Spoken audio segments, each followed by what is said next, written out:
आप उनके डर का और फायदा उठा के उनसे पैसे निकालने की कोशिश करते हैं। ज्योतिष, वकील और डॉक्टर, तीन की मृत्यु बहुत ही ज्यादा कष्टकारक होती है। मैं तुम्हारी नौकरी भी दिलवा दूंगी, तुम्हारी शादी भी कर दूंगी। लोग 50-50 रुपए में कुंडली बना के दे देते हैं। संजय दत्त को जेल हुई, पहले ही छोड़ दिया गया। मेरा एस्ट्रोटेक में सिलेक्शन हो गया था, पर मैंने वो छोड़ दिया। बाजार में प्लास्टिक के स्वर्ण 20-20 रुपए में मिलते हैं, लोग 8-8 हजार रुपया रखते हैं। आपने किसी की पत्नी को भगा के ले गए होंगे। जो ज्योतिष खुद होता है क्या वो खुद का भी भविष्य देखता है? अपने भविष्य को उसने बहुत सस्ता बना दिया। किसी एक देवी देवता को माने, अभी तो कोई मुहूर्त नहीं है। इन दिनों में शादी करने से सुबह अच्छा नहीं माना जाता। बच्चे सुसाइड कर रहे हैं। मैं मुसलमान हूँ, क्या मेरी भी कुंडली बन सकती है? मुझे ऐसा लग रहा है कि दिस इज फ्रॉड।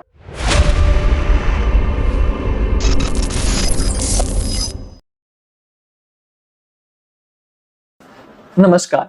भारत में ज्योतिष विद्या को एक बहुत इंपॉर्टेंट पोजीशन दी गई, एक बहुत इंपॉर्टेंट महत्वपूर्ण स्थान दिया गया है।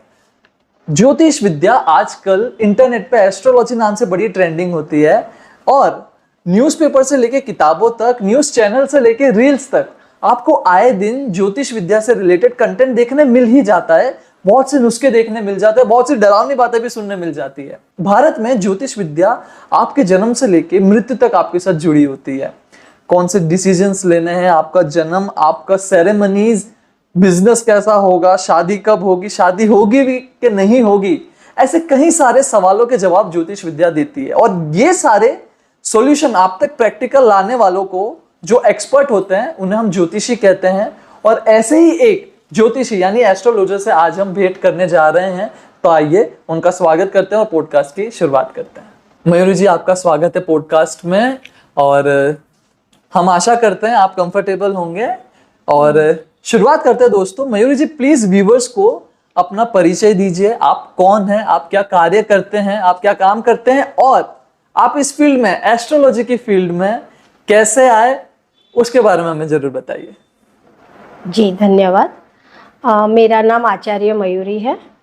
अखंडम सच्चिदानंद मनस गोचरम आत्मानैनखिलम अभीष्ट सिद्ध्यते यथा शिखा मयूराणम नागाणो मनयो यथा तद्ज्योतिषशास्त्रणं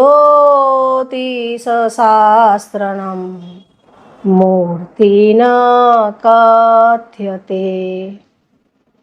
जैसे मोरों में शिखा, नागों में मणि, वैसे ही ज्योतिष को वेदांत का एक अच्छा, बहुत ज़्यादा ज़रूरी जीवन माना गया है, जिसको शास्त्रों में चक्षु बताए गए हैं। हमारे दो आंखें हैं, एक है सूर्य और एक है चंद्रमा। जी हाँ, मैं हूँ मयूरी आचार्य।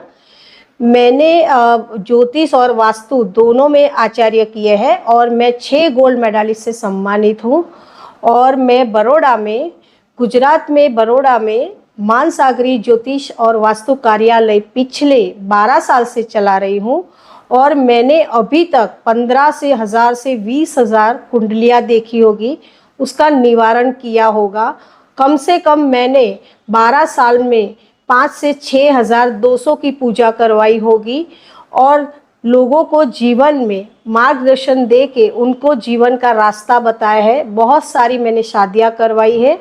मानसागरी कार्यालय में पिछले 12 साल से चला रही हूँ और मेरा अनुभव 15-20 साल का है। तो जो भारत में ना मयूरी जी, जो भारत के इंडियन पेरेंट्स होते हैं, जो हमारे माता पिता होते हैं, जब उनसे ऐसा पूछा जाता है कि व्यवसाय क्या करना है, तो सब बोलते हैं कि या तो आप इंजीनियरिंग ले लो, या तो डॉक्टर कर लो, या तो अब तो अलग अलग भी आ गए हैं, बहुत सारे व्यवसाय आ गए। लेकिन जो ज्योतिषी होता है, अगर कोई बच्चा घर पे ऐसा बोले कि मुझे ज्योतिषी करना है, मुझे आगे जाके ज्योतिषी बनना है, तो मुझे नहीं लगता कि इंडिया के अधिकतम पेरेंट्स उसमें अपनी सहानुभूति देंगे, उसमें अपना वो एग्री करेंगे। क्योंकि सबको कुंडली जाननी है, सब कुंडली दिखाते भी हैं। बच्चा पैदा होता है, उसका जन्माक्षर बनाते, उसकी कुंडली भी बनाते हैं। अधिकतम व्यूवर्स की भी कुंडली जन्म जब उनका हुआ होगा तब बनाई गई होगी। और ज्योतिष से रिलेटेड कंटेंट देखना भी बहुत अच्छा लगता है सबको, बहुत क्यूरियोसिटी होती है उसमें।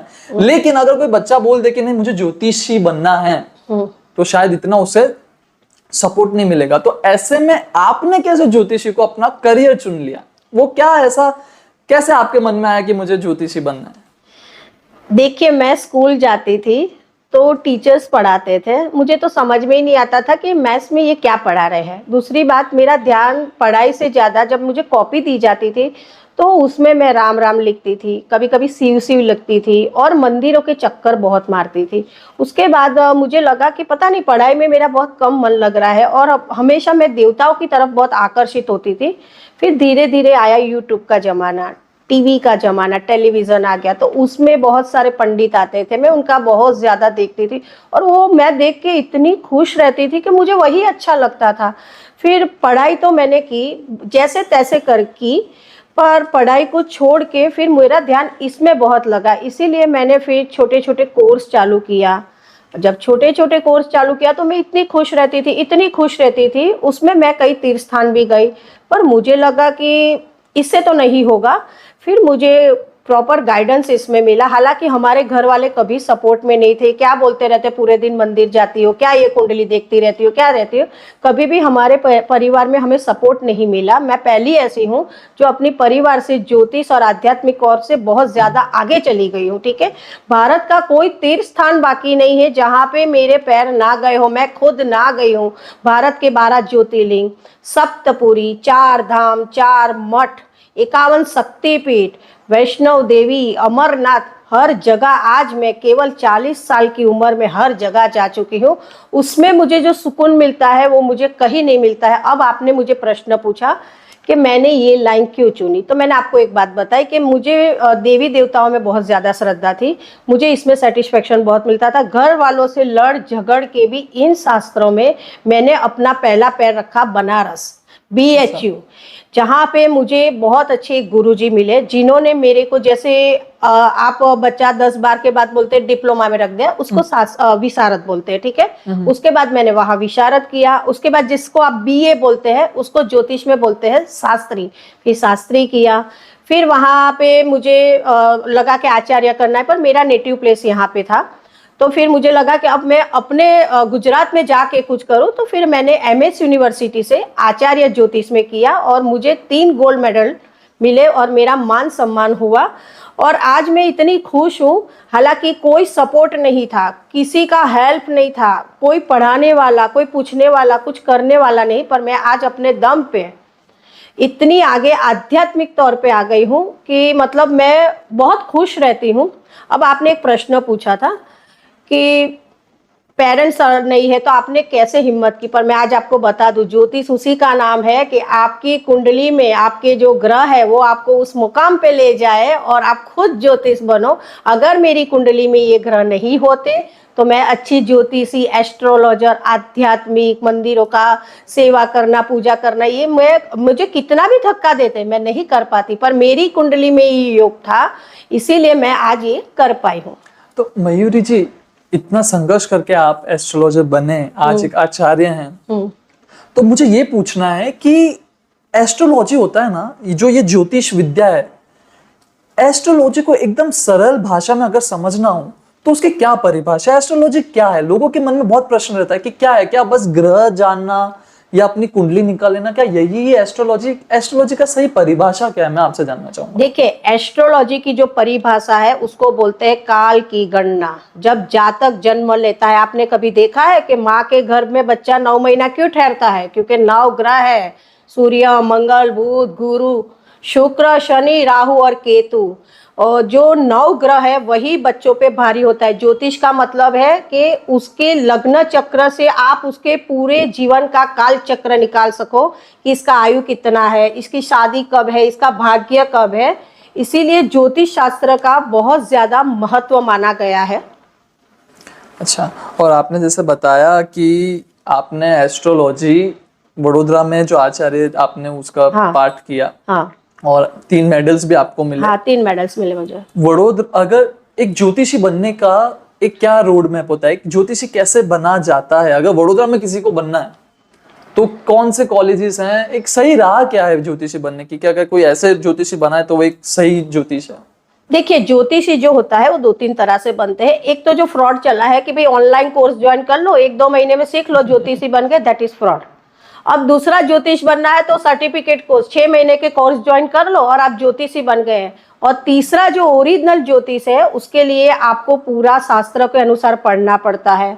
वो जैसे मैंने अभी बताया आपको आगे के विशारद है, शास्त्री है, आचार्य है, कम से कम 9 साल की पढ़ाई करनी होती है और उसके बाद कोई ज्योतिष बनता है तो मैं उसको बताऊंगी कि ये एकदम सही है। जो आजकल ऑनलाइन चला है, फिर चला है सर्टिफिकेट कोर्स, मैं ज़्यादातर लोगों को यही बोलूँगी कि ये एक कमाने का दरिया है, इन लोगों से आप दूर रहिए और ऐसे सीखने भी नहीं चाहिए, क्योंकि 6 महीने में कोई भी ज्योतिष ना सिखा सकता है ना सीख सकता है। आपको कितना टाइम लगा ज्योतिष? मुझे कम से कम 11 साल लगा। 11 साल लगा और 11 साल में दिन में मैं 9 घंटा पढ़ती थी और कम से कम मैंने अभी मेरे जीवन में देखा जाए तो 20,000 से भी ज्यादा मैंने कुंडली देखी होगी और भयंकर प्रैक्टिस की है मैंने।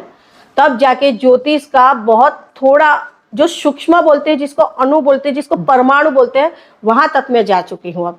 क्या बात है। तो मयूर जी, एक आरोप है एस्ट्रोलॉजी ज्योतिष विद्या पे, ये आरोप है कि ये डरा के पैसे कमाने का एक धंधा है। मतलब इसमें आप जो भी आपके पास आ रहा है, कोई समस्या लेके आ रहा है, डॉक्टर, वकील, पुलिस, और आपके पास लोग समस्या लेके ही आते हैं कि एक प्रॉब्लम है, कोई खुश है, तो अब मुझे नहीं लगता ज्योतिष के पास इतना जा रहा है, ठीक है।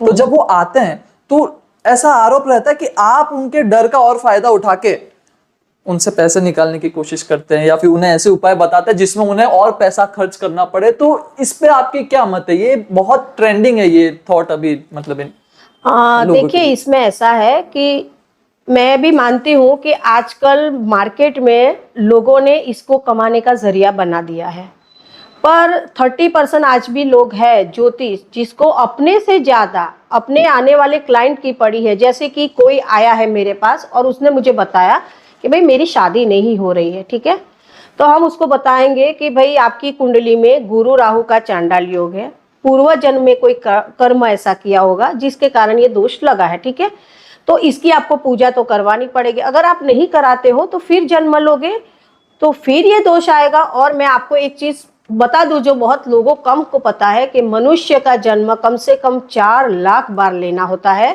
इसीलिए अच्छा कर्म करना बहुत जरूरी है।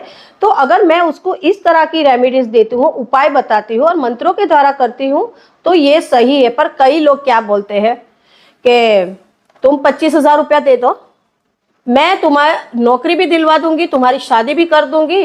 वो आदमी डरा हुआ होता है, वो बोलता है कि हमारे पास पैसा है, चलो दे दो, तो वो हुआ लूटने का जरिया। पर एक सही पंडित और एक ज्योतिष जिसको बोलते देवज्ञ, देव के जो नजदीक रहता है, जैसे आप किसी बड़ी ऑफिस में गए तो आपको प्यून से परमिशन लेनी पड़ती है कि अंदर जाए कि नीचे, वैसे ही ज्योतिष जो है वो देवज्ञ है। मतलब भगवान हमें आके कुछ नहीं बताते, भगवान ने हम लोगों को बताया है। तो मैं ये कहूंगी कि हमें अपने जो ये कर्म कर रहे हैं उसमें पूरी सावधानी रखनी चाहिए। हमें अपना फायदा नहीं देखना है, हमें सामने वाले का जिस तरह से अच्छा हो जाए वो ज्यादा देखना है। क्योंकि मैं एक और चीज बता दूं कि जब मृत्यु आती है तो ज्योतिष, वकील और डॉक्टर, 3 की मृत्यु बहुत ही ज्यादा कष्टकारक होती है, क्योंकि इनके किए हुए कर्म पे इनका मृत्यु होता है। अगर आपने कहीं गलत तरह से फलादेश नहीं किया है, आपने किसी को लूटा नहीं है, तो आपकी मृत्यु बहुत अच्छी होगी। पर मान लो आपने, जैसे अभी डॉक्टरों का चला है, कुछ भी हो जाए ऑपरेशन कर दो ठीक हो जाएगा। पहले क्या था ऑपरेशन? पहले बच्चा ऐसे ही पैदा होता था, अब तो जाके बोलो ऑपरेशन करो 1 लाख रुपया ले लिया, हो गया। तो इन लोगों की जो मृत्यु है बहुत कष्टकारक होती है। इसीलिए मैं, आपने जो आरोप लगाया वो काफी हद तक सही है, पर हम उनमें से नहीं आते हैं। हम यहाँ पे आके पूरा देखते हैं, हम उनका फायदा देखते हैं, ना ही अपना देखते हैं। जैसा आपने बताया कि ऑनलाइन कोर्सेज भी चालू हो गए, मैंने खुद ने देखा, लोग 50-50 रुपए में कुंडली बना के दे देते हैं। 50-50, 100-100, 500-500 रुपए में वो ऐसे ऑनलाइन कोर्सेज दे रहे हैं जिसमें वो डिप्लोमा तक कराने की बात कर देते हैं कि 6 महीने में आप एक सर्टिफाइड ज्योतिष बन जाएंगे, ज्योतिषी बन जाएंगे। पर मुझे ये आपसे जानना मयूरी जी कि भारत में आज भी बहुत से लोग बड़े छोटे डिसीजन से पहले एक ज्योतिषी के पास जाना सही समझते हैं। तो हमारा कोई भी व्यूअर अगर किसी ज्योतिषी के पास जा रहा है तो उसको क्या उन बातों का पता रहे, वो किन बातों पे ध्यान दे जिससे वो फ्रॉड से बच सके? वो ऐसी क्या बातें हैं जो एक ज्योतिषी को सही ज्योतिषी बनाते हैं? और हमारा कोई भी व्यूअर या कोई भी अन्य आदमी अगर किसी ज्योतिष के पास जा रहा है तो उसे ये अगर बात पता हो तो वो फ्रॉड से बच सकता है। देखिए, कोई भी अगर आज की डेट में कोई भी कुंडली दिखाता है या कुछ भी होता है तो उसको पहले सावधानी रखनी है कि फेस टू फेस बात करे, मतलब वो जाके उनसे मिले, उनसे परामर्श करे। पर अभी जो ऑनलाइन चला है 1500 रुपया दे दो तुम्हारी कुंडली में देख लूं। हालांकि वो क्या कहीं हद तक सही है, नहीं है। अगर आप पेशेंट है तो आपको डॉक्टर के पास जाना होगा। क्या आप बोलोगे कि सर मैं बीमार हूं, तो क्या आपको वो बोलते नहीं है कि एडमिट करो? इसीलिए मैं ये कहूंगी, सबसे पहले रूल्स ऐसा है कि अगर आपको अपनी कुंडली और आप अपने भविष्य को लेकर सही में चिंतामय है, तो सबसे पहले आपको ज्योतिषी से रूबरू में मिलना चाहिए और उससे परामर्श करना चाहिए। उसके बाद पैसों पे कम ध्यान देके उसकी कुंडली पे ज्यादा ध्यान देना चाहिए और उसको समझाना चाहिए। ज्योतिषी जो है एक वो काउंसिलर भी माना गया है, पर ऐसा 2 मिनट में अपॉइंटमेंट लो, 1500 दो और चले जाओ, तो क्या उसमें इतना सस्ता है भविष्य? कम से कम 2 घंटा लगता है कुंडली देखना। उसको शांति से समझाइए, उसको उपाय दीजिए। वो आपके पास दूसरी बार आए ऐसा आप उसको रेमेडीज दीजिए, और जहां तक हो सके उसको डराइए मत, उसको समझाइए कि समय कभी भी एक जैसा नहीं होता है। अगर आपको 7.5 परेशान कर रही है तो हम बताएंगे कि भाई शनि का मंत्र करो, शनि के उपवास करो, शनि के 11,000 जाप करो और शनि का दान करो, जिससे धीरे धीरे धीरे शनि का जो प्रकोप होता है कम हो जाता है। जैसे मैं आपको बताती हूँ, संजय दत्त को जेल हुई थी, ठीक है, पर उनके अच्छे कर्मों के कारण उनको पहले ही छोड़ दिया गया। जैसे 7.5 चलती है, तो मान लो कोई बोलेगा उपाय करने से तो थोड़ी सही होता है। क्यों नहीं होता है? मंत्रों में बहुत ताकत है। सबसे पहले मंत्र वेदों में से आए, यजुर्वेद में सबसे ज्यादा मंत्रों का विभाग है, ठीक है। अगर आप शनि के मंत्र खुद करते, स्वयं सुबह में उठ के अच्छे से नहा धो के स्नान पूजा करके करते हैं, तो आपकी जो 7.5 की सजा है वो आधी हो जाएगी। इसीलिए मैं ये कहूंगी कि सबसे पहले आप कुंडली दिखाने जाओ तो आप पर्सनली मिलिए उनसे और उसके बाद उनको अपनी तकलीफें बताइए। अच्छा जो ज्योतिष होगा वो आराम से बात करेगा, बताएगा, और धीरे धीरे मंत्रों के भाग से, दान के भाग से, और कई बार अंगूठियां भी पहनानी पड़ती है, क्योंकि जीवन में कभी कभी मान लो किसी की कुंडली में गुरु नीच का है, ठीक है, मकर राशि का है, अब उसके पास जन्म से उसको गुरु का बल नहीं है, ठीक है, तो उसको क्या करना चाहिए कि उसको अच्छी क्वालिटी का एक पोखरस धारण करना चाहिए। यहाँ पे जो गुरु आपने शब्द का इस्तेमाल किया, ये जुपिटर को आप बोल रहे हैं या फिर जो लाइफ का गुरु होता है वो कौन सा गुरु? जुपिटर गुरु होता अच्छा, है। उसको गुरु, अच्छा, ग्रह जुपिटर, हाँ, जिसको बृहस्पति बोलते हैं, और वो देवों के देवता है बृहस्पति और दैत्यों के देवता है शुक्र। इस तरह के इन लोगों को बांटा गया है। तो बृहस्पति अच्छी क्वालिटी का पहनने से क्या होगा, तो उससे आपको आर्टिफिशियल बल मिलेगा। जैसे आपका कुंडली में मान लो आपका कान खराब है, ठीक है, तो आप कान के डॉक्टर के पास जाओगे ना, तो दवाई तो थोड़ी लेनी पड़ेगी। वैसे ही आपकी कुंडली में अगर मान लो गुरु यानी बृहस्पति कमजोर है तो शादी का सुख कम मिलेगा, क्योंकि लड़कियों की कुंडली में ज्यादातर बृहस्पति से ही सुख देखा जाता है। अगर बृहस्पति कुंडली में कमजोर है तो मान के चलना घर में झगड़ा करेगी, दुनियादारी नहीं समझेगी, हाय पैसा करेगी। और सबसे बड़ा आज का ट्रेंड चला है, पैसा कब आएगा। सबसे लोगों ने जीना छोड़ दिया, पैसों के पीछे भाग रहे हैं।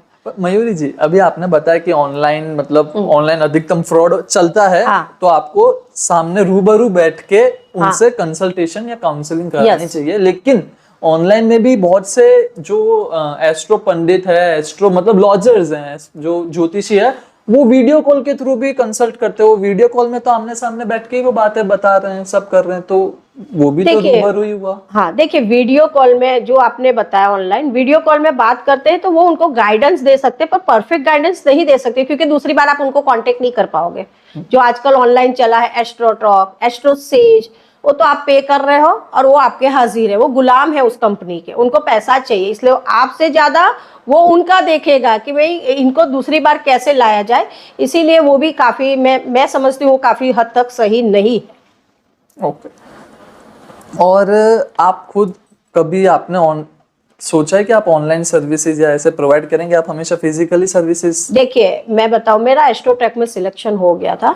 अच्छा। हाँ, पर मैंने 1-2 महीना काम किया, फिर मैंने वो बंद कर दिया, क्योंकि देखो, जिनसे मैं बात कर रही हूँ, पहली बात वो मुझे जानते नहीं है, दूसरी बात मैं उनको जानती नहीं हूँ, और वो 10 मिनट में, अब 10 मिनट में मैं उनको क्या बता पाऊंगी। पैसा कंपनी ले जाती है, वो उनका यूज करती है, 10 मिनट में मैं उनको क्या बता पाऊंगी। उन्होंने बोला कि मैडम मेरी कुंडली देखनी, मेरी कुंडली में तकलीफ है, वहां बातों में ही 5 मिनट हो जाएगा, फिर और 4 मिनट में मैं क्या बता पाऊंगी।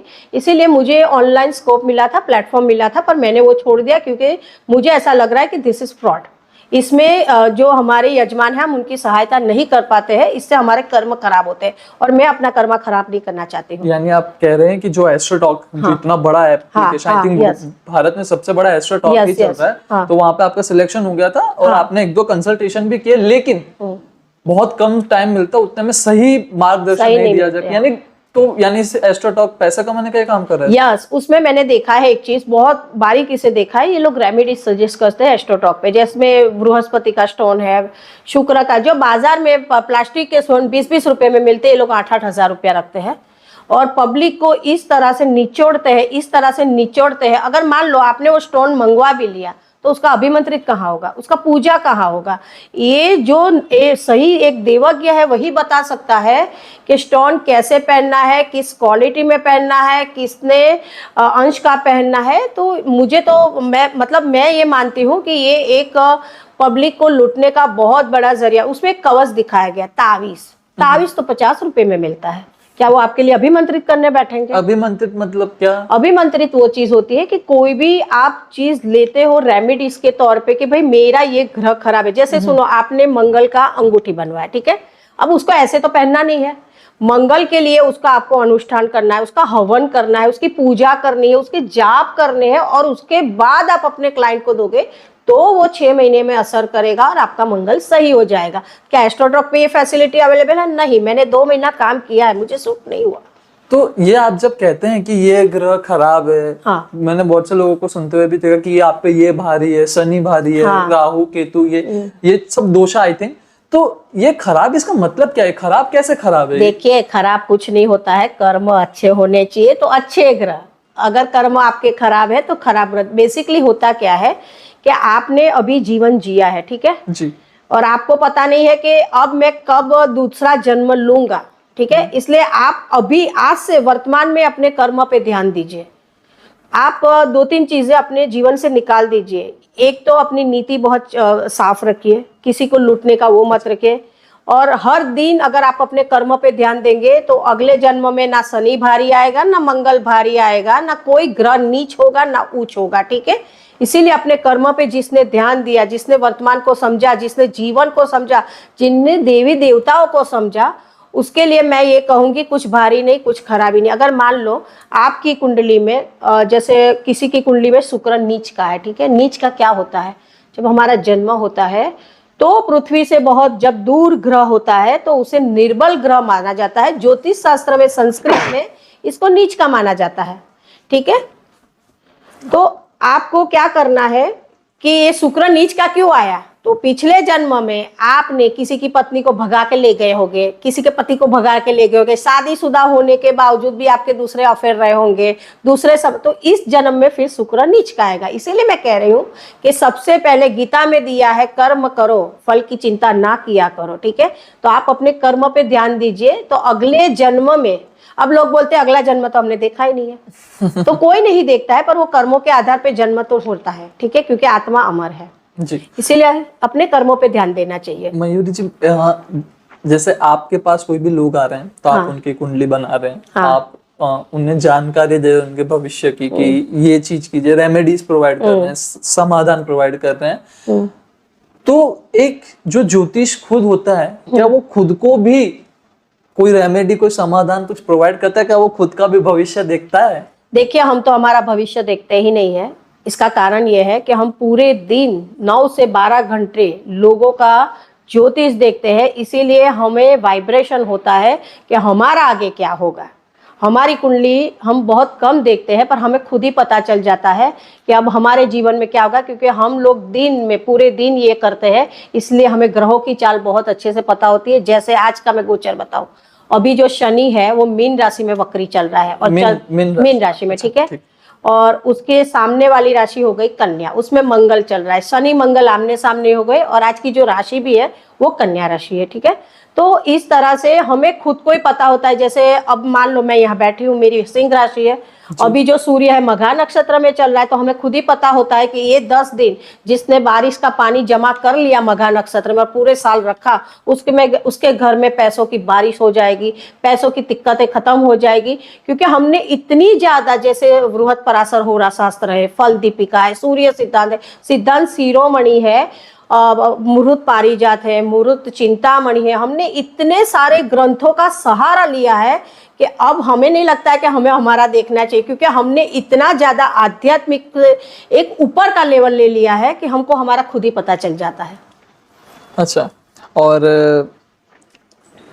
एक कुंडली बनाना क्या क्या ये कंपलसरी है? क्या एक मतलब कोई बच्चा पैदा हो रहा है, कोई कभी भी क्या उसकी कुंडली बनना क्या आवश्यक है? क्योंकि मुझे ऐसा लगता है, बहुत से लोगों को भी ऐसा लगता है कि जब कोई अपनी कुंडली बनवा लेता है और उसमें अगर कुछ प्रॉब्लम्स दिख जाए कि भाई ये है, मंगल है या कुछ तो है, तो एक डर बैठ जाता है। भले ठीक है, उसके आप लोग सॉल्यूशन भी, आप उसका समाधान भी करके बैठते हैं, लेकिन अगर एक बार डर बैठ जाए बहुत बड़ा, तो फिर वो इंसान के कर्म पे भी उस पर अफेक्ट हो सकता है और वो शायद फिर गलत राह पे भी चढ़ सकता है। तो हाँ देखिए, इससे पहले भी आपने ये सवाल किया था। मैंने एक चीज आपको बताई है, एक अच्छा ज्योतिषी, एक अच्छा देवज्ञ कभी डराता नहीं है, शास्त्र को समझाता है। हाँ, जब बच्चे का जन्म होता है तो एक बार काल की गणना क्या कह रही है हमें जरूर जान लेना चाहिए, हमें उससे डरना नहीं है। और जो अच्छा ज्योतिषी होगा, जो इस शास्त्र को जानकार होगा, वो डराएगा नहीं, वो आपको समझाएगा और समझा के बोलेगा कि आप इस तरह से वैदिक मंत्रों का सहारा लीजिए, तकलीफ तो है ही नहीं। इसीलिए मैं नहीं मानती हूँ कि अच्छा ज्योतिषी किसी को डराएगा। और पर हाँ, एक चीज है कि काल की गणना हमेशा जान ले। जैसे देखिए, हर 6 महीने में आपको लगता है ना कि हम कपड़े खरीदे, और वो कपड़े खरीदने के बाद अफसोस करते हैं, नहीं करते। पर देखो, एक अगर व्यक्ति ज्योतिषी के पास 500 रुपया दे के कुंडली बनवाएगा तो बोलते हैं अरे 500 रुपया खर्च हो गया। अपने भविष्य को उसने बहुत सस्ता बना दिया है, उसको अपने भविष्य की चिंता ही नहीं है। उसकी चिंता तो ज्योतिषी करते हैं ज्यादातर। आपने प्रेमानंद जी महाराज के बारे में सुना है? यस।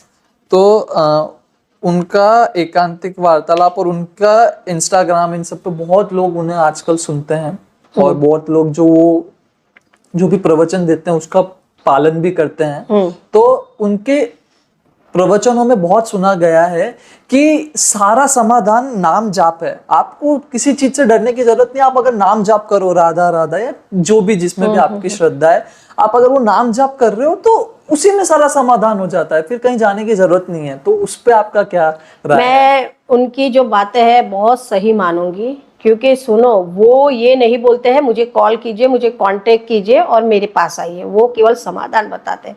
उन्होंने देखो, उनकी राधा में शक्ति है, ठीक है। उनका कहना यह है कि राधा राधा बोलोगे तो आपका चले जाएगा। इसीलिए मैं सभी लोगों को ये भी बोलूंगी कि किसी एक देवी देवता को माने। जैसे किसी ने बोला कि मुझे कृष्ण भगवान की ओम नमः भगवते वासुदेवाय, इसी को पढ़े। कुछ लोग क्या करते हैं, 4 दिन कृष्ण भगवान के पास जाते हैं, 4 दिन हनुमान जी के पास जाते हैं, 4 दिन राधा जी के पास जाते हैं। तो सुनो, आप सारी जगह घूमोगे तो फिर आपको रास्ता नहीं मिलेगा। इसीलिए ग्रहों के अधीन देवता है। अगर आपकी कुंडली में मान लो आपका बुध खराब है, तो आपको क्या करना है, तो आपको विष्णु जी की ही पूजा करनी है। तो विष्णु जी करोगे तो आप में अंदर से एक शक्ति आएगी, उसका पुण्य गेन होगा। गेन मतलब बहुत शक्तिशाली हो जाओगे। तो प्रेमानंद जी की बात को मैं नहीं टालूंगी, वो सही बताते हैं। हालांकि वो अपना बिजनेस नहीं ढूंढ रहे हैं जी। और एक प्रश्न ये था मेरा कि अभी हाल ही में मेरे एक रिलेटिव है, तो उनकी बेटी अभी शादी कर रही है। तो अभी हमारे भारत में तो ऐसा होता है कि जब शादी कर रहे होते हैं तो उनके दोनों की वो ग्रह देखे जाते हैं, सब देखा जाता है कि 32 के 32 गुण मिल रहे हैं, ऐसी सब बातें होती है। तो उन्होंने सब मतलब दोनों के कुंडली ये सब देखा और तारीख बताई कि अच्छा ये तारीख जनवरी में 18, 20, 21 ऐसे 5 तारीखें बताई थी कि ये शुभ दिन है। इन उत्तरायण के पहले तो करो, यानी मकर संक्रांति के पहले तो करो ही मत, लेकिन इन मकर संक्रांति के बाद इन डेट्स पे करो। लेकिन दोनों के परिवार उन डेट्स पे कर नहीं सकते क्योंकि दोनों के परिवार विधायक मतलब फॉरेन में रहते, बाहर है। तो उन्होंने, जो दोनों कपल्स थे, उन्होंने बोला कि हमको 8 तारीख को करनी है। और जो पंडित थे उन्होंने फिर 8 तारीख को भी बता के ऐसा कह दिया कि हाँ ये दिन भी शुभ है, आप कर सकते हो। तो ये क्या हुआ यहाँ पे? तो मतलब फिर पहले खुद ही आप बता रहे हो कि ये दिन ही शुभ है, अब आप खुद जो हमने अब डेट मांगी आपने उस पर भी बता दिया कि हाँ इस दिन भी शादी हो सकती है। तो यहाँ पे क्या कुछ गलत हुआ? बिल्कुल गलत होगा, क्योंकि सुनो, शास्त्रों में विधान है, जब नारायण सोते हैं तो शादियां नहीं होती है। 4 महीने के बाद जब विष्णु भगवान उठते हैं, विष्णु भगवान का अधिपति बृहस्पति में माना गया है, और शादी के लिए बृहस्पति को अवश्य देखना चाहिए, चंद्र बल देखना चाहिए, तारा बल देखना चाहिए, सूर्य देखना चाहिए, और खास करके शुक्र अस्त ना हो देखना चाहिए, गुरु अस्त ना हो। पर मैंने अभी, आपने पहले भी ये प्रश्न किया था कि कई ज्योतिषी पैरों फेंके वो गलत डरा देते, गलत फंसा लेते, तो वो वही ज्योतिषी होंगे, वो जो हाँ बोलेंगे। जो एक अच्छा ज्योतिषी होगा बोलेगा अभी तो कोई मुहूर्त नहीं है, ये तो अभी शादी नहीं कर सकते हैं, इन दिनों में शादी करने से सुकन अच्छा नहीं माना जाता है। उसके लिए एक पुस्तक बनी है, मुहूर्त पारिजात, उसमें सारे मुहूर्त दिए गए हैं। मुहूर्त क्या? मुहूर्त पारिजात, मुहूर्त मुहूर्त पारिजात। ठीक है। मयूरी जी, अधिकतम जितने भी एनआरआई है वो सब आते हैं दिसंबर ऐसे समय पे ही आते हैं जब आप कह रहे हैं नारायण सो रहे हैं, वो दिसंबर में आ रहे हैं, दिसंबर में शादी कर रहे हैं, फिर वापस अपने फॉरेन चले जा रहे हैं। दिसंबर में पर शादी का सबसे ज्यादा योग होता है, क्योंकि सुनो विष्णु भगवान तो नवंबर में उठ जाएंगे। अच्छा, ऐसा होता हाँ, है? दिवाली के बाद वो उठ जाते हैं। ठीक है, तो सबसे अच्छा मुहूर्त है दिसंबर में तो होता है। फिर क्या बोलते हैं, तो जनवरी में मकर संक्रांति के पहले क्यों नहीं कर रहे? वो मकर संक्रांति के आगे के कुछ दिन शुभ नहीं माने गए हैं। ठीक है, अच्छा। और इसलिए मकर संक्रांति के 15 दिन छोड़ देने होते हैं उससे पहले के। ठीक है, उसके बाद आप कर सकते हैं। ओके। देखो, ज्योतिषी जो है वो शादियों को लेके सही मुहूर्त बताए, तो मैं ये कहूंगी उनको मानना चाहिए। थोड़ा आगे पीछे है तो आप अपने आप को चेंज कीजिए। जिन जिन लोगों ने ग्रह, नक्षत्र, योग, करण इन सबको बदलने की कोशिश की है वो आज गिर गए हैं। एनआरआई लोगों के लिए सबसे देखिए, उचित समय कौन सा है शादी के लिए? वो दिसंबर अच्छा समय है, दिसंबर और फरवरी। दिसंबर और फरवरी वो सबसे अच्छा है। और सुनो, वहां पे जाके ये लोग इसलिए शादी नहीं करते। आपने कभी देखा कि लोग भारत से क्यों ले जाते हैं लड़की? टिकाऊ होती है, साड़ी पहनती है, हिंदू कल्चर में आती है। पता है क्यों? जी, जी। मैं बताती हूँ। विदेशों में ये कल्चर चला है कि भाई सूर्य से राशि देखे जाए। कभी आपने कोई सुना है कि सूर्य से राशि देखा है? वो लोग मंथली देखते हैं, कैलकुलेशन 15 जनवरी से 15 फरवरी, तो ये राशि। हम लोग देखते हैं चंद्र साइन से। और हमारा जो पूरा सनातन धर्म है वो हिंदू कैलेंडर से बना है, मतलब चंद्र के बना है। तो इसीलिए वो लोग हमारी संस्कृति को बहुत ज्यादा मानते हैं, इसीलिए वो लोग भारत में आके शादी करते हैं।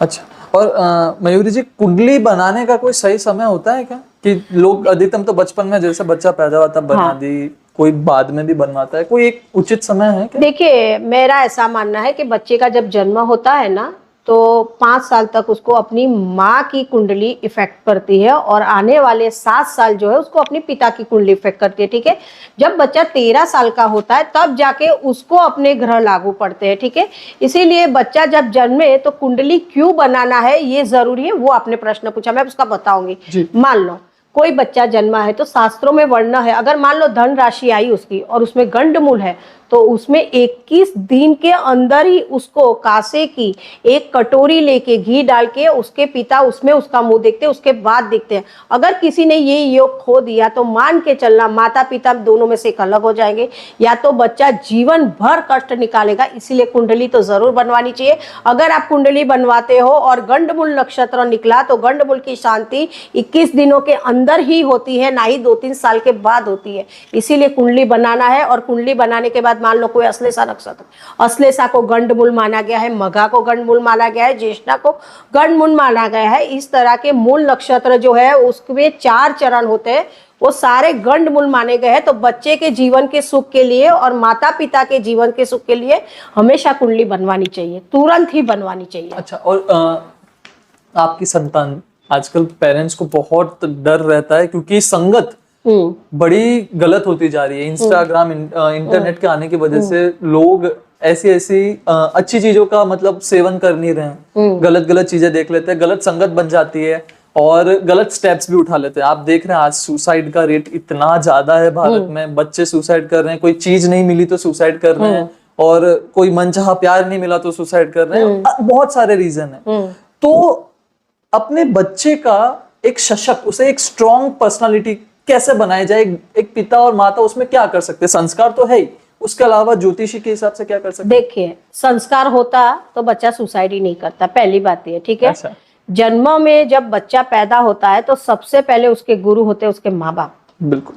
ठीक है, माँ बाप को अपने घर का माहौल बहुत अच्छा साफ सुथरा रखना चाहिए ताकि बच्चा वो सीखे। उसके बाद जाता है वो विद्यापीठ। पहले के यहाँ जमाने में विद्यापीठ जाते थे, आजकल स्कूल में जाते हैं। ठीक है, स्कूल में जो उसके टीचर है वो किस तरह के, वो बहुत डिपेंड। इसीलिए माँ बाप को जब बच्चा जन्मे तो सबसे पहले 10 साल तक उसका बहुत ध्यान रखना है जी। कि हमारा बच्चा क्या कर रहा है, उसके में किस में रुचि है। फिर मान लो घर में बहुत ज्यादा लड़ाई झगड़ा है, बच्चों पे ध्यान नहीं दिया, तो वो बच्चे जो है वो गलत लाइन पे चले जाते हैं और सुसाइड उनको एक मौका मिल जाता है। ठीक है, इसीलिए मैं सभी पेरेंट्स को यही बोलूंगी कि अपने बच्चे पे ध्यान दीजिए। सबसे पहले जन्मने के बाद उसके 16 संस्कारों का पहले वो देखिए कि गर्भधान से लेके जब उसकी अंत्येष्टि होती है वहां तक इसका जीवन कैसा है।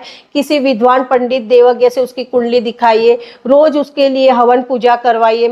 कभी कभी त्योहार आए तो उसके लिए आप मंत्र कर सकते हैं घर में, तब पूजा सब ये सब करवाइए। उसको पीपल की पूजा करना सिखाइए, उसको बड़ की पूजा करने सिखाइए, उसको माँ का अस्तित्व सिखाइए। देखिए भगवान जो है ना हर घर में नहीं जाते हैं, इसीलिए भगवान ने हर घर में माँ बनाई है ताकि वो अपने बच्चों का ख्याल रखे। भगवान तो क्या घर घर थोड़ी जाएंगे, इसीलिए माँ जो है वो दूसरा भगवान ही है, ये मान के चलो। तो अगर इन तरह की चीजें और परवरिश में कमी नहीं आएगी तो बच्चे सुसाइड की तरफ नहीं जाएंगे। आजकल तो क्या है, ट्रेंड चला है, बच्चा रो रहा है लो मोबाइल देख लो, बच्चा रो रहा है तो उसकी जिद पूरी कर दो। आप उसको अच्छे संस्कार दीजिए, कम बच्चे पैदा कीजिए पर उसको अच्छे संस्कार दीजिए, उसकी पढ़ाई लिखाई में ध्यान दीजिए, तो बच्चे गलत रास्ते पे नहीं जाएंगे। ऐसा ही एक प्रश्न हमारे एक व्यूअर का था कि स्त्री जो होती है, हाँ अगर किसी भी स्त्री को, कोई विवाहित स्त्री, कोई एक मैरिड वुमन है, उसे अपनी पति की सफलता, अगर वो अपने पति की सफलता के लिए क्या क्या स्टेप्स उठा सकती है, क्या क्या उपचार कर सकती है जी, इस पे थोड़ा आप बता पाएंगे मुझे? देखिए एक मंत्र है दुर्गा सप्तशती, दुर्गा सप्तशती, ओके, एक चंडी पाठ आता है, उसमें मंत्र दिया है, वैदिक मंत्र है। देहि सौभाग्यम आरोग्यम, देहि में परम सुखम, रूपम देहि जयम देहि यशो देहि दिशो देहि। अगर किसी की पति में प्रॉब्लम है, घर में पैसों की दिक्कत आ रही है, पति को ज्यादा कष्ट हो रहा है और सौभाग्यवती स्त्री है, तो जिसने रोज इसकी एक माला कर ली, मान के चलो कि 42 के दिन के बाद माता रानी खुद उसके घर पे आएगी और उसकी सारी तकलीफें दूर हो जाएगी। इसीलिए मैं ज्यादातर औरतों को ये बताऊंगी कि आप दुर्गा सप्तचंडी पाठ कीजिए, दुर्गा सप्तशिखा, उसमें बहुत ज्यादा शक्ति है, बहुत ज्यादा। और आपने कभी एक चीज नोटिस की है, मंत्र हमेशा संस्कृत में होते हैं। आजकल मैंने देखा है लोग संस्कृत भाषा से भागते हैं, समझ ये क्या बोल रहे हैं, अस्थि क्या है, गच्छति क्या है, उसको शर्म आती है। पर आपने कभी देखा कि हमारे ऋषि मुनि संस्कृत में थे, संस्कृत में बोल रहे थे, बाद में धीरे धीरे धीरे बदल के बहुत सारा ये भाषाएं निकली। इसलिए मैं थोड़ा कहूंगी कि जब भी आप मंत्र कीजिए, जब भी आप पूजा कीजिए, तो हो सके तो संस्कृत में ही पूजा कीजिए, संस्कृत के मंत्र को ही लीजिए आप। ओके, और इसकी कोई विधि, जो अभी आपने मंत्र बताया, उसकी कोई तरीका है? देखिए हाँ, इसमें क्या होता है कि आप सुबह सूर्योदय से पहले उठ जाइए, नहा धो के स्नान कर लीजिए, सूर्य को जल चढ़ाइए और उसके बाद देवी माँ को एक दिया जलाइए और एक माला कीजिए। अच्छा। और जब सुनो एक चीज और बता दूं, रोज एक होता है दुर्गा काल का वो समय होता है, ठीक है, तो हर संडे 4 से 6:30 में ये काल होता है, तब आपको दिया जलाना है। तो उसमें देवी माँ जो है स्वयं प्रकट हो जाती है और आपके काम हो जाते हैं। जी, और ज्योतिष शास्त्र के हिसाब से अरेंज और लव मैरिज में से क्या सही है? मतलब मेरे हिसाब से तो दोनों ही सही है, पर आपके हिसाब से क्या उचित रहता है, क्या करना चाहिए इस पे? देखिए अरेंज हो कि लव मैरिज हो, शादी तो शादी होती है, सबसे सही उसमें यह है कि उसको निभाना कैसे है। अगर मान लो किसी के जहाँ पे जैसे कुंडली में 12 भाव होते हैं, ठीक है, तो सप्तम भाव जो दिया है वो शादी का भाव दिया गया है, उसमें पति पत्नी का देखा जाता है, ठीक है। अगर मान के चलो कि किसी के सप्तम स्थान में चंद्र राहु है, चंद्र है, शुक्र है, तो वो खुद ही ढूंढ लेगा, उसको जरूरत नहीं। क्योंकि सुनो, लोग क्या बोलते हैं, हम तो ज्योतिष को नहीं मानते हैं, जो लिखा हो वही होगा। कैसे लिखा है? भगवान ने आपको जन्म दिया है, आपको कर्म करके अपने भाग्य को घिसना है और उसके बाद आपको जीवन जीना है। लिखा तो सब होता है, पर उसके मान लो आपको नौकरी करनी है तो घर पे आपके भाग्य में तो लिखा है नौकरी है, तो नौकरी आपको मिल जानी चाहिए। तो क्या आपको लेटर घर पे आता है? उसके लिए आप पढ़ते हो, इंटरव्यू देने जाते हो, तब जाके आपको नौकरी मिलती है। इसीलिए जो शादी का आपने सवाल किया, उसमें क्या होता है कि सप्तम स्थान में चंद्र शुक्र होते हैं, तो ज्यादातर लव मैरिज करते हैं, ठीक है। उन पे पाप ग्रहों की दृष्टि होती है तो भाग जाते हैं। तो ये सब चीजें कब होती है? जब माँ बाप ने बच्चों की कुंडली नहीं बनाई होती, और उनको पहले से ही पता होना चाहिए कि भाई हमारी बच्चे की कुंडली में इस तरह के योग है। तो उनको क्या करना चाहिए, पहले से ही जब बच्चा छोटा हो तो धीरे धीरे उपाय करके उसको डिसिप्लिन में लाना चाहिए। लव मैरिज करना बुरी बात नहीं है, पर सही पात्र के साथ जाना वो अच्छी बात है, ठीक है ना। इसीलिए आप उसको, लव मैरिज और अरेंज मैरिज का महत्व नहीं है, शादी कैसे टिकेगी वो देखना होता है। मयूर जी, अब हम कुछ हमारे व्यूवर्स जो हमारे ऑडियंस है, देखिए एक चीज और इसमें अच्छा, बता प्लीज, दूं, प्लीज। जैसे ऐश्वर्या राय है और अभिषेक बच्चन है, वो बड़ी भी है और मांगलिक भी है, ठीक है। जैसे ये फिल्म स्टार हो गए, इतने बड़े लोग, हाँ जी, कितना भगवान को मानते हैं, और लोग इनकी, जो नॉर्मल लोग होते हैं बोलते हैं हम तो मानते ही नहीं, ठीक है। उनको पता चला कि जब हमारी बहू होने वाली मांगलिक है, तो उन्होंने तिरुपति जाके मंगल की पूजा करी है, उसके बाद शादी की है। फिर एक दूसरा अनुभव आपको उदाहरण देती हूँ, जैसे मुकेश अंबानी जी है, उनका एक बेटा है, ठीक है। जी, शादी से पहले उनको पता है कि हमारे बेटे में शारीरिक थोड़ी कमजोरी है, कितनी पूजा, कितने गरीबों को खिलाया, कितनों की दुआ ली, तब जाके उन्होंने शादियां करी है। इसीलिए मैं ये कहूंगी, लव मैरिज हो या अरेंज मैरिज हो, जो समझदार है वो बंदा ग्रहों के अनुसार चल के उसको निभाएगा। अब ये जो उदाहरण दिए मयूर जी, ये तो बड़े धनशाली, बहुत अमीर लोग हाँ। थे। एक गरीब है, ठीक है, बहुत, जिसके पास ज्यादा इतना अच्छा व्यवसाय नहीं है, आम जीविका जी रहा है, उसको उपाय करने हो तो वो भी कर सकता देखिए, है। बड़े हो या छोटे हो, उपाय तो बिल्कुल पैसों के बिना होते हैं। मैंने बोला एक माला लीजिए, मंत्र कीजिए, पीपल को पानी दीजिए, बड़ को जल दीजिए, ठीक है। और रोज ओम नमः शिवाय रोज उठते हुए, मैंने ज्यादातर लोगों को देखा है जब घर से निकलते तो ऐसे ही देखते, कभी ऐसे किसी ने देखा?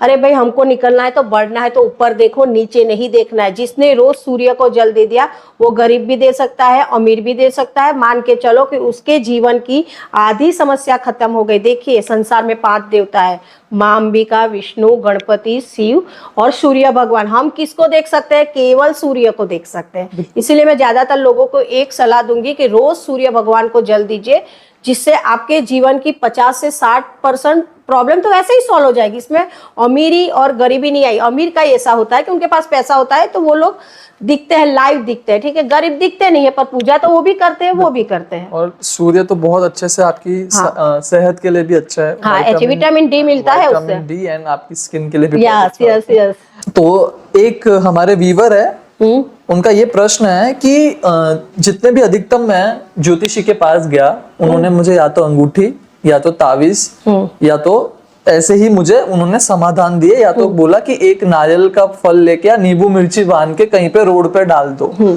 अब मुझे ये बताइए कि ये जो उपाय करना हुआ और काला जादू हुआ, इसमें फर्क क्या रहा मयूरी जी? क्योंकि उसमें भी समाधान तो हो ही रहा है, भले गलत तरीके से हो रहा है, पर उसमें भी सॉल्यूशंस बताए जा रहे हैं। इसमें ऐसा है कि आपने बहुत अच्छा प्रश्न किया है, मैं इससे सहमत भी हूँ।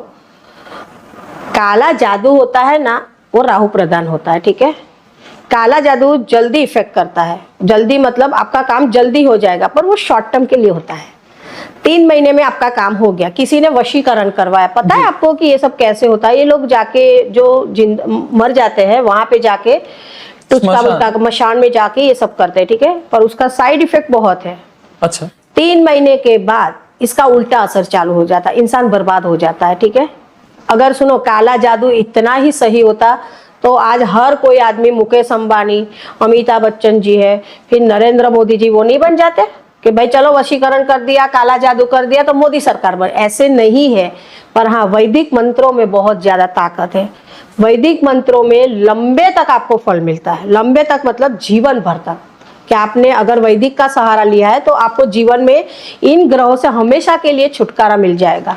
ये भी एक सवाल है हमारे एक व्यूअर का कि जब सारे एस्ट्रोलॉजर्स को, सारे ज्योतिषी को सारी चीजों का समाधान, प्रॉब्लम, रीजन सब पता है, तो वो खुद सबसे धनी क्यों, सबसे अमीर क्यों नहीं बन जाते खुद के लिए उपाय कर करके? ये एक सवाल है। देखिए, बहुत अच्छा सवाल किया है आपको। जीवन में मनुष्य का सबसे ज्यादा बड़ा सुख क्या है, आप बताइए। मुझे लगता है सबसे बड़ा सुख है कि उसके पास अपना एक सही परिवार है, उसके पास अपने जीविका जीने के लिए धन है। तो आई थिंक ये सफिशिएंट है। एक परिवार, एक धन है, अगर वो जी रहा है अच्छे से तो उसके पास सारी सुख सुविधा है, तो वो अच्छे से। मैं आपको यहाँ गलत कहूंगी। हाँ जी। देखिए, बात यह है कि जीवन में अगर मनुष्य के पास सबसे ज्यादा अगर कोई सुख है तो उसका हेल्थ, अच्छा, शारीरिक उसकी कैसी है, ठीक है। अगर ये ठीक है ना तो वो आदमी कुछ भी कर सकता है। अब आपका प्रश्न क्या था कि भाई अगर ज्योतिषी इतने ही जानकार है तो वो अपने आप को करोड़पति क्यों नहीं बना देते, ठीक है। बिल्कुल। तो मैंने एक चीज ये की है कि आपके पिछले जन्मों के आधार पे आपकी इस कुंडली बनी होती है, उसको घीस के आपको आगे जाना है, मतलब अच्छे कर्म करके। अब मान लो कि भाई कई पैसे वाले लोग हैं, उनके बच्चे जो है वो जन्म से ही करोड़पति है, तो उन्होंने तो ऐसा कुछ भी नहीं किया कि वो करोड़पति हो गए, ठीक है, पर उनके पुण्य रहे होंगे पिछले कर्म के। ठीक है। अब रही बात, ज्योतिषी को करोड़पति नहीं बनना होता है, आप समझ लो। ज्योतिषी को एक अच्छा ज्योतिषी ही बनना होता है और उसको चाहिए यश की रेखा, कि कोई आके उसके पैर छुए, कोई उसको बोले कि आप बहुत अच्छे हैं। ज्योतिष को मैंने फिर से आपको बोलना है कि उसको देवज्ञ बोलते हैं, वो देव होता है और देवों को किसी चीज की जरूरत नहीं होती है, स्वयं उसके पास सब चीजें आ जाती है। बट मयूर जी ये बात तो हमें थोड़ी माननी पड़ेगी कि लेकिन आजकल ऐसा ट्रेंड चल गया है कि ज्यादातर ज्योतिषी लोग भी अब थोड़ा पैसे की तरफ बढ़ रहे हैं। मैंने आपको बताया था हाँ, तीन ज्योतिष है। पहला ज्योतिष है वो 5 मिनट में ज्योतिष सिखाएगा तो वो करोड़पति बनेगा। फिर दूसरा ज्योतिष है वो सर्टिफिकेट कोर्स करेगा, वो मिडिल ज्योतिष बनेगा। और एक आखिरी में आता है ओरिजिनल ज्योतिष, जिसको ज्यादा पैसा तो उसके पास आएगा क्योंकि उसके कर्म ऐसे है, वो रोज मंत्र कर रहा है, लोगों की पूजा करवा रहा है, तो उसकी तो अपने आप ही शुद्धि हो रही है, उसको अपने उपाय करने की जरूरत ही नहीं है, वो अपने आप ही करोड़पति हो जाएगा।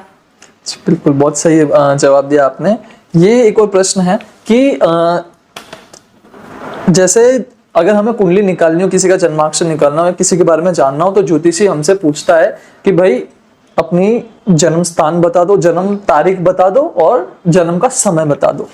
अब ये ऐसा पूछ रहे हैं कि अगर जुड़वा बच्चे हैं जिनका जन्म एक ही तारीख पे हुआ, एक ही स्थान में हुआ, एक ही माह से हुआ और एक ही समय पे भी हुआ, शायद हल्का माइक्रो सेकंड का शायद फर्क रहा हो या 1-2 सेकंड का फर्क रहा हो, और जिनका इतना साथ हुआ उनका भी जीवन इतना अलग रहता है, उनके भी जीवन बहुत अलग। मैंने देखे हैं बहुत से लोग जो जुड़वा थे, आज एक बहुत अच्छी जगह पे है, आज एक बहुत बुरी जगह पे है। अब ठीक है, उनके कर्म भी हो सकते हैं, पर तो भी उनका जन्माक्षर बनता है, वो कैसे, मतलब क्या वो सिमिलर रहेगा क्या उनके कुंडली? नहीं, देखिए इसमें ऐसा होता है कि जो ग्रह होते हैं ना 360 डिग्री सूर्य के अधीन होते हैं, ठीक है। अगर आपका आधा डिग्री का भी फर्क हो गया ना तो पूरा जीवन अलग हो जाएगा, क्योंकि दशाएं अलग हो जाएंगी, ग्रह अलग हो जाएंगे, ठीक है। अब मान लो आपकी कुंडली में चंद्र 15 डिग्री के हैं, इनकी कुंडली में मान लो चंद्र 20 डिग्री का है, तो दोनों के स्वभाव में जमीन आसमान का फर्क हो जाएगा।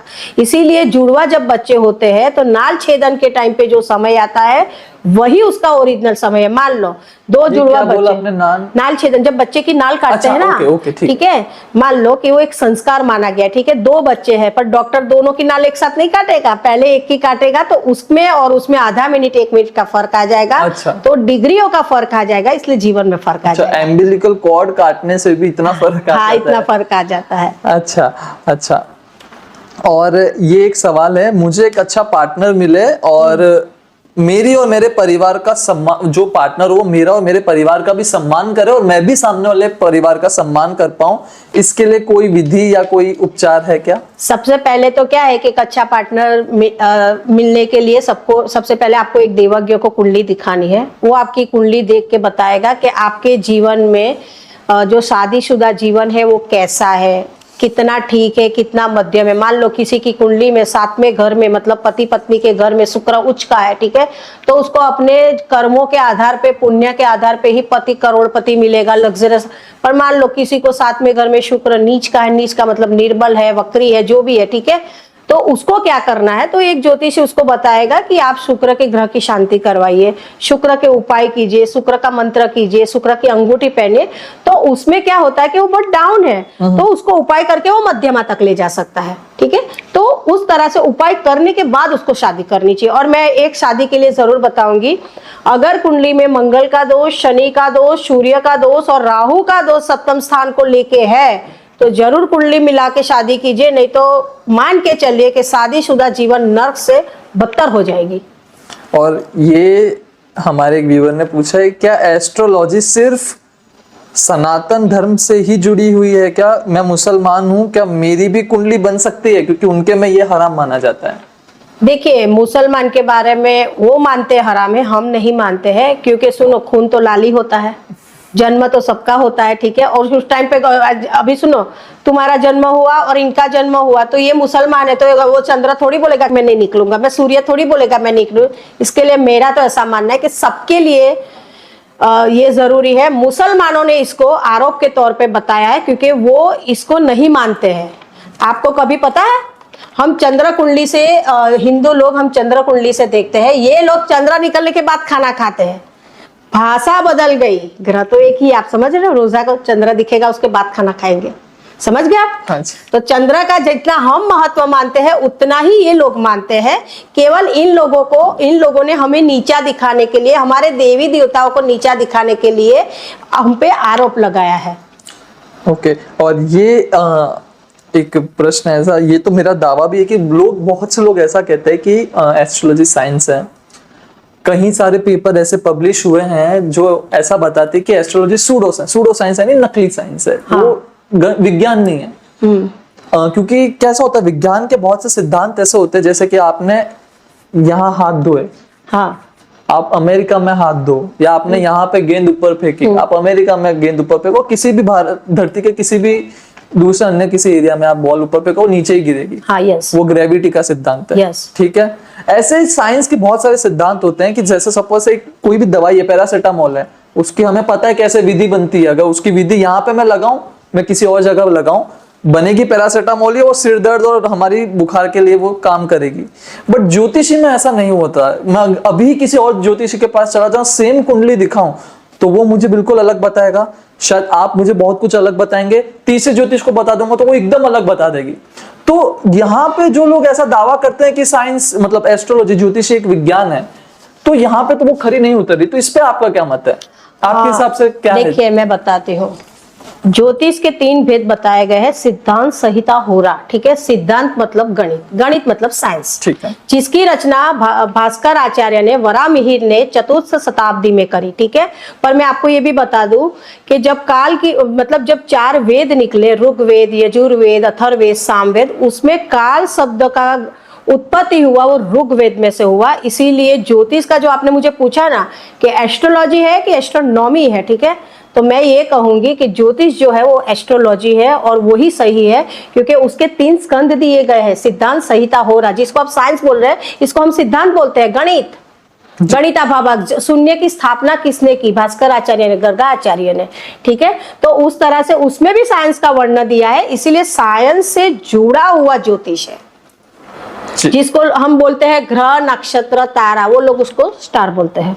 ठीक है, इसीलिए दोनों कनेक्टेड है। और ज्योतिष ने इसके इसीलिए 3 स्कंद दिए है कि भाई इसमें सबसे पहले आपको सिद्धांत देखना है। सिद्धांत में सिद्धांत शिरोमणि है, जैसे सूर्य ग्रहण, चंद्र ग्रहण। अब सुनो, साइंस का बढ़िया सबसे उदाहरण, सूर्य ग्रहण क्यों होता है, चंद्र ग्रहण क्यों होता है? भाई सूर्य को छेदता है तो सूर्य ग्रहण होता है। ठीक है, पर हमारे ज्योतिष वालों ने ये बताया है कि सूर्य राहु के साथ आ गया तो सूर्य ग्रहण, और चंद्र केतु के और राहु के साथ हुआ तो चंद्र ग्रहण। ठीक है, इसीलिए है तो ये एक ही, इसके पार्ट अलग अलग किया है साइंस वालों ने और ज्योतिष वालों ने। अच्छा, इस पे एक पुस्तक निकली है, ये सूर्य सिद्धांत, सिद्धांत शिरोमणि। और ये जो मैं ये हमारा मतलब व्यूअर्स का अंतिम सवाल है, और ये बड़ा इंटरेस्टिंग सवाल है मयूरी जी। आजकल जो लड़कियों के साथ दुष्कर्म, हाँ, हमारे भारत की सारी जो भी महिलाओं के साथ दुष्कर्म हो रहा है, भारत में बहुत बढ़ गया है। रेप, बलात्कार ये बहुत ज्यादा ही बढ़ गए हैं। तो कैसे मतलब उसे कम किया जाए? एक महिला, एक लड़की अपना आभा मंडल, अपनी सराउंडिंग, अपना ऑरा कैसे स्ट्रॉन्ग करे कि वो इन सब चीजों से थोड़ा बच के रह पाए? इस पे तो मुझे भी जानना है। देखिए, इसमें मैं ये कहूंगी कि पहले के जमाने में प्रकृति और पुरुष को बनाया गया था। ठीक है, पुरुष जो है वो बाहर का आवरण करता है और प्रकृति है वो घर का आवरण करती है। ठीक है, आज इसको तोड़ दिया गया है, सारी लड़कियां, औरतें बाहर निकल गई है। ठीक है, किस टाइम पे निकलना है, क्यों निकलना है, पढ़ाई क्यों करनी है, कि भाई ज्ञान को बढ़ाना है, दिशा को बढ़ाना है। पर आजकल लोगों ने पढ़ाई का जो जरिया बनाया है वो मनी, डॉक्टर बनेंगे तो पैसा कमाएंगे। ठीक है, किसी को ज्ञान की जरूरत नहीं है, सबको पैसे की जरूरत है। ठीक है, इसीलिए लड़कियां और औरतों में भी कहीं कमी है, आप समझो। कि उनको उस टाइम पे नौकरी नहीं करनी चाहिए, उस टाइम पे निकलना नहीं चाहिए। मान मर्यादा जो पहले के कल्चर था उसको तोड़ के वो निकल गई है बाहर, ठीक है। तो और दूसरी बात, लोगों ने पूजा पाठ करना छोड़ दिया, लोगों ने वैदिक धर्म को मानना छोड़ दिया। किसी को हम बोले कि भाई तुम श्रावण महीना है तो तुम शिव जी के मंदिर जाओ, शिव जी के मंदिर कौन जाता है, हम तो ये सब नहीं, हमारे पास टाइम नहीं होता है, सुबह जॉब जाना है, ठीक है। जब आप संस्कारों को नहीं मानोगे, जब हमारे देवी देवताओं को नहीं मानोगे, जिसने हमें जन्म दिया उसको नहीं मानोगे, तो ये सब घटनाएं तो होगी। लोगों में जिस तरह का लोग खाना खा रहे हैं ना, उसी तरह का लोगों का आवरण हो रहा है, मतलब उसी तरह के संस्कार हो रहे हैं। पहले के जमाने में शुद्ध घी खाते थे, गाय को पालते थे। आपको मालूम है मनुष्य का जन्म कैसे मिलता है? सबसे पहले खराब योनियों से जब गुजरता है इंसान, उसके बाद गाय की योनि आती है, और गाय की योनि के बाद उसका मनुष्य का जन्म होता है। क्या किसी ने, आपने देखा किसी औरत को गाय की पूजा करते हैं? गाय कामधेनु है, जिसने गाय की पूजा कर ली कोई आदमी उसके सामने नहीं देखेगा। तो मतलब मैं ये मान के चलूंगी कि बहुत ज्यादा अनकल्चर व्यवहार हो गया है समाज का। और माँ बाप को भी आजकल यही चाहिए, माँ बाप को ये नहीं चाहिए लड़कियां शादी करके चल जाए, माँ बाप को ये चाहिए लड़कियां पढ़े लिखे, पैसा कमाए, हमारी भी मदद करे, उनका भी करे, हमें बोझ ना लगे। तो इसीलिए जो जीवन जीने का एक शैली है उसको लोगों ने चेंज कर दिया, खाने में चेंज पुरुषों कर दिया। को कुछ नहीं कहना चाहेंगे आप, क्योंकि करने वाला तो वही है। देखिए, पुरुषों कभी भी ताली एक हाथ से नहीं बजती है, हमेशा दो हाथ से बजती है, ठीक है। लड़कियां भी मैं ये मानूंगी कि उनको पता है कि ऐसा करना है। लड़के को तो मान लो, चलो कि आपने जो बताया कि पुरुषों का आप कुछ नहीं बोलोगे, तो पुरुषों में भी ये बात लागू हो जाती है ना कि उनमें संस्कार नहीं है, ठीक है। और उनको ये इस तरह की घटना के लिए जिम्मेदार कौन है? लड़कियां ही है ना ज्यादातर। इसीलिए मैं ये कहूंगी कि आप जॉब भी कीजिए, पर जॉब के टाइम पे जॉब की जाती है, ठीक है। थोड़ा भगवान को मानिए, थोड़ा संस्कारों को मानिए, थोड़ा मंत्रों में शक्ति है उसको मानिए, और खान पान पे बिल्कुल ध्यान दीजिए। जैसा आप खाओगे वैसी ही आपकी प्रकृति बनेगी, आपकी सोच बनेगी, आपका दिमाग बनेगा। इसीलिए खान पान में बहुत ध्यान रखिए, शुद्ध खाना खाइए। जैसे अभी मैं आपको बताऊं, भाद्रपद महीना चल रहा है, ठीक है। अब भाद्रपद में दही नहीं खाना चाहिए, छाछ नहीं पीना चाहिए, उससे हमारे शरीर में पित्त का लेवल बढ़ जाता है। मैं किसी को बोलने जाऊं तो बोले पागल है, ऐसा थोड़ी होता है। क्या भाद्रपद में क्या खाना है? भाद्रपद में आप खाओ हरी सब्जी, कंटोला करके निकलिए, परवर करके निकलिए, सब खाओ। तो उससे क्या है, आपके शरीर में खान पान के कारण संस्कार आएंगे, तो इस तरह की घटनाएं नहीं होगी। मैं ये कह रही हूँ, आजकल हर जगह पार्टीज चलती है, ड्रिंक लेडीज भी करती है, जेंट्स भी करते हैं। तो जब ये सब करोगे तो ये सब तो होगा ही होगा। इसीलिए आप देवी देवता को चैलेंज कर रहे हो। पर मयूर जी, बहुत से ऐसी भी जगह थी जहाँ पे लड़कियां बहुत निर्दोष थी और आदमी हैवान जैसे थे। तो मैं आपसे बताऊंगा कोई ऐसा मंत्र या तो कुछ आपके जो आपके एक्सपीरियंस उसके हिसाब से ऐसा मैं इस बारे में बताऊंगी। जब 12वें घर में बुध हो या 7वें घर में बुध अकेला ग्रह हो तो इस तरह की घटनाएं होती है। ये बहुत कम लोगों को पता है, मैं आपको बता रही हूँ। इसलिए क्या करना है, मैंने घुमा फिरा के एक ही चीज कहनी है कि जन्म से लेके आप अपने 16 संस्कारों तक कुंडली का निवारण कीजिए, कुंडली दिखाइए, कुंडली के उपाय कीजिए। अब मान लो किसी को 12वें घर में बुध है तो मान के चलना कि इसके नाजायज रिलेशन होंगे या इसके साथ बलात्कार होगा या तो इसके साथ ऐसी घटना है, तो उसको क्या करना है, तो उसको किन्नर को दान करना है, बुध के उपाय करना है, हरी चूड़िया किन्नर को देनी है, हरे कपड़े पहने, विष्णु सहस्त्र का 1000 नामावली पाठ करो। ये सब करने से उसके जो ग्रह है वो इस फील्ड में जो ले जा रहे हैं उसको रोक देंगे, वो कर्म नहीं होगा। जो आप बता रहे बलात्कार होता है या औरतें मतलब बेकसूर होती है, पर सुनो उसके कर्म बेकसूर नहीं थे। आदमी बहुत होशियार है, कर्म हमेशा एक कदम आगे चलता है। आदमी सबसे ज्यादा चालाक है, कर्म उससे एक कदम आगे चलता है। तो जो कुछ भी है मैं तो यही कहूंगी कि गीता के 18 अध्याय कर लो, 18 पाठ कर लो, तो ये सब चीजें होगी ही नहीं। भगवत गीता पढ़ो, पीपल को जल दीजिए, मंत्र कीजिए। जो बाहर विदेशी लोग होते हैं वो टाइम के हिसाब से, मंथ के हिसाब से अपनी राशि सूर्य राशि बोलते हैं उसको। हाँ, हमारे यहाँ पे जैसे मेरा नाम लखन है तो और तो मुझे बताया कि मेरी मेष राशि है, ल शब्द से बताया। और अगर मैं बाहर का कैलेंडर देखूं तो उसमें मेरी टॉरस जो दूसरे नंबर की राशि वृषभ राशि, वृषभ राशि आती है। सही क्या है?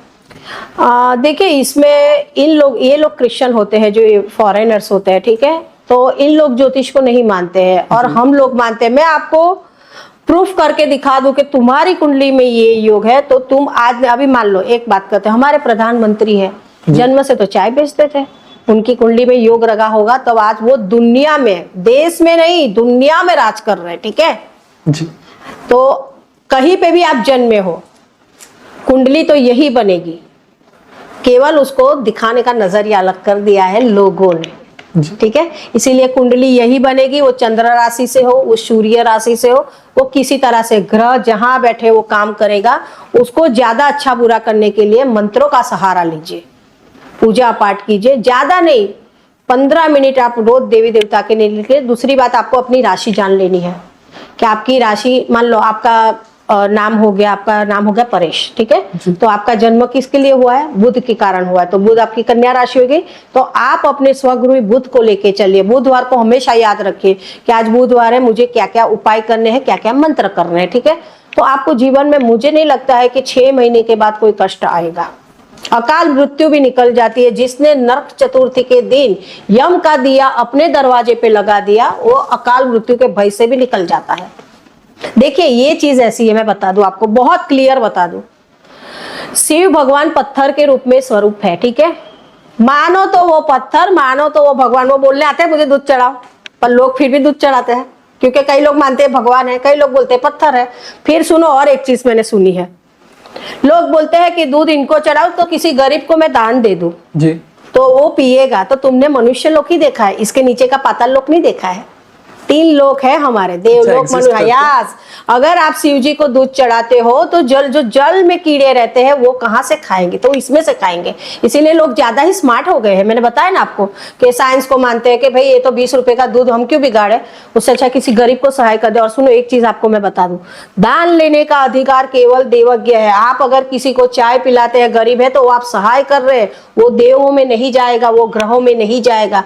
इसीलिए दान लेने का अधिकार, और दान मतलब एक देवज्ञ ही ले सकता है जो ज्योतिष को जानकार है। मैंने अभी आपको बताया कि अच्छी कहीं जाओगे तो प्यून से बात करनी है। वैसे ही अगर देवी देवताओं के नजदीक पहुंचना है तो एक देवज्ञ ही जानेगा कि इनको कब टाइम पे मिलाना है। ठीक है, और ये सवाल सबकी भलाई के लिए कि अगर कोई भी ज्योतिष के पास जा रहा है तो एक कुंडली बनाने का एक उचित राशि कितने से कितने के बीच में होनी चाहिए? कितने से इतने में तो एक राशि बन ही जाती, तो कोई मतलब उन्हें लूट ना ले। हाँ, देखिए, ये थोड़ा मेहनत पड़ता है। पहले के जमाने में भयात निकालो, भयोग निकालो, अभिष्ट ये निकालो। आज के जमाने में सॉफ्टवेयर आ गया, थोड़ा इजी हो गया है। तो मेरे हिसाब से ज्यादा अगर आप बहुत अच्छे एस्ट्रोलॉजर हो, आपने अपने पे खर्चा ऑफिस, तो 500 या 1000 लेना चाहिए, और गरीब हो तो छोड़ भी देना चाहिए। अच्छा, 500 से 1000 में कुंडली बन जाती है? आराम से बन जाती है, क्यों नहीं बन जाती, बिल्कुल बन जाती है। ये भी बहुत ज्यादा है। मैं तो ये कहूंगी, मतलब जो ज्योतिष है उसको तो पता ही है कि मुझे कितना खर्चा लगे। हाँ, उसमें लगती है तो उसकी मेहनत, जी, जो वो प्रिडिक्शन करता है उसमें उसका दिमाग लगाना होता है। तो आप ज्यादा से ज्यादा 1000, और बहुत ज्यादा देना चाहते हो तो 2000, इससे ज्यादा मुझे नहीं लगता है कि खर्चा हो। आप व्यूअर्स को बता पाएंगे कि आप ये सर्विसेज, आप अपना ज्योतिष जो ये है वो कहाँ चला रहे हैं आप? हाँ, ठीक है, किस लोकेशन पे? हाँ, देखिए, मेरा नाम आचार्य मयूरी है, और मैं गुजरात में आया हुआ बड़ौदा शहर में मानसागरी ज्योतिष कार्यालय चला रही हूँ। और हमारे यहाँ पे कुंडली बिल्कुल कम पैसों में देखी जाती है, और उपाय भी बहुत कम पैसों में किया जाता है। और जिसको ज्योतिष और वास्तु का छोटा सा नॉलेज चाहिए अपने गृहस्थ जीवन के लिए, अपने घर के लिए, अपनी जानकारी के लिए, या तो कुछ बनने के लिए, तो वो हम कोर्स भी बहुत कम पैसे में चला रहे हैं। और हम लोग बहुत, जब तक उसको आता नहीं तब तक हम वो क्लास चलाते हैं। और मेरा जो लोकेशन दिया गया है वो बड़ौदा में निजामपुरा में कामाक्षी कुंज में ए विंग 409 नंबर है, और मानसागरी ज्योतिष कार्यालय से ये प्रसिद्ध है। और यहाँ पे सारी सुविधाएं अवेलेबल है। जैसे कि आपकी कुंडली में गुरु राहु का चांडाल योग है तो यहाँ पूजा हो जाएगी। अगर आपकी कुंडली में शुक्र बहुत निर्बल है तो हम शुक्र का आपको स्टोन भी पहना देंगे। अगर आपको मंत्रों का सहारा लेना है तो हम यहाँ पे मंत्र तंत्र भी करवा देंगे। अगर आपको कुछ सीखना है तो हम आपको सिखा भी देंगे। और अगर आपके पास पैसे देने की वो नहीं है तो हम आपका फ्री में भी काम कर देंगे। इसीलिए आप हमारी मानसागरी कार्यालय में 7984920470 पे कांटेक्ट कीजिए। धन्यवाद मयूरी जी, आपने बहुत सारी बातें कही, बहुत अच्छी बातें कही। बहुत से जो मेरे भी डाउट्स थे उस पे भी आज मुझे एक नया और मैं एक आपको बात बता दूं, जी। सुनिए, कुंडली बहुत खराब है, ग्रह तो ठीक नहीं होंगे, तो सारी नदियों में स्नान कर लीजिए, हर हर गंगे, गंगा चे यमुना चे गोदावरी। जिसने 5-6 नदियों में स्नान कर लिया और जिसने 4 धाम जा लिया, जिसने सप्तपुरी जान लिया, मान के चलना कि वो वैकुंठ में चले जाएगा। कुंडली का आप छोड़ो, मान लो कोई कोई बोलता है हमसे तो नहीं होगा, तो मैं सबसे बोलूंगी कि आप साल में एक बार गंगा सागर जाइए या गंगा स्नान कीजिए, या तो कोई एक धर्म स्थान जाइए, जिससे आपके ग्रह अपने आप सुधर जाएंगे। ये एक बहुत बड़ी रेमेडीज है। जी जी जी। तो हमें बहुत कुछ सीखने मिला मयूरी जी से। हम आशा करते हैं आपको भी कुछ नया जानने मिला होगा। मैं दिल से धन्यवाद करता हूँ मयूरी जी। क्या सही है क्या गलत है ये मानना तो डिसीजन आपका रहता है, लेकिन सच में हमें बहुत नए नए पर्सपेक्टिव मिले। मेरे बहुत से ऐसे मुझे भी डाउट रहता था कि क्या ये सही होता है क्या गलत होता है, बट पर्सपेक्टिव कम थे। मैं सीधा उस चीज पे नहीं आ जाता कि हाँ ये सही है ये सीधा गलत है। मैं वो देखता हूँ, हर तरफ से देखता हूँ कि अच्छा ये पर्सपेक्टिव आप क्या कह रहे हैं, मेरा मन क्या कहता है, मैंने जो पढ़ा वो क्या कहता है। तो मुझे बहुत कुछ आपसे सीखने को मिला और मैं उस चीज के लिए आपका आभारी हूँ। जिसे भी ज्योतिष विद्या या ज्योतिष के रिगार्डिंग, कुंडली के रिगार्डिंग कोई निर्धार करना है, कोई सॉल्यूशन चाहिए, उसके रिगार्डिंग अगर वडोदरा में आप हैं तो आप मयूरी जी से बिल्कुल मिल सकते हैं। और ऐसे ही अलग अलग कंटेंट, अलग अलग थॉट्स के ऊपर, अलग अलग कंसेप्ट्स के ऊपर पॉडकास्ट आती रहेंगी, जिससे आपका भी ज्ञान बढ़ेगा और आपको भी कुछ नया सीखने मिलेगा। उसके लिए गुजराज पॉडकास्ट को जरूर सब्सक्राइब कीजिए, लाइक कीजिए और ये वीडियो अपने दोस्तों के साथ, अपने परिवारजनों के साथ शेयर कीजिए। धन्यवाद।